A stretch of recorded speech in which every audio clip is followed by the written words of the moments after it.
Hehehe, bakunzi ba sinema nyarwanda tubazane filimi y'uruhererekane iri ku bice bigacika mu Rwanda no muri East Africa yose yitwa Urwubu series. Iri guca kuri YouTube channel yitwa Urwubu Rwandan Films. Agashya karimo nuko harimo umusaza usa na Sebukoko neza. Icyo tubasaba nuko muduha subscribe kuri YouTube channel yacu yitwa Urwubu Rwandan Films.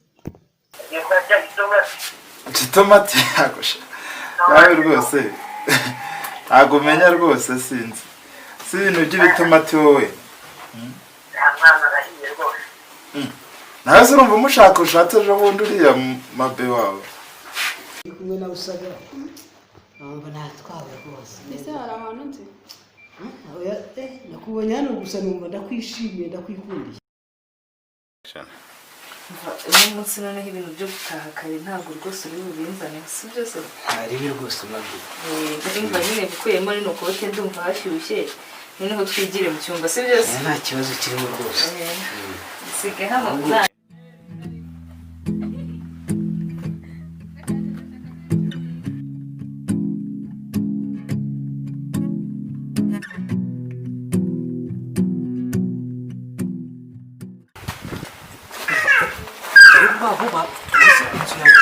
ya kuko nta muntu winjiramo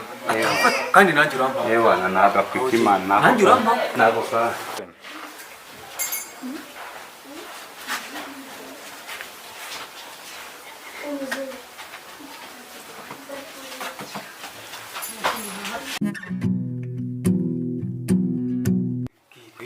hano yinjiyemo umukobwa ndamurebye numva itinyere hano mu bwoko niyo mpamvu utanze wasesetse amasaha munsi y'urugi kiramanutse gutya kirazamuka kigeze hano numva ikintu kiragutse nkubwire mani rudomoro yo ntabwo watereta mwana bitewe n'ukuntu usa n'ukuntu nta mwana wakwemera kabisa bibaho se umuti ndawufite w'icyambere n'ibice weho ndaguha umuti kandi ako rwose bagagukurikira nabaho uti n'ubikiye muri akankunda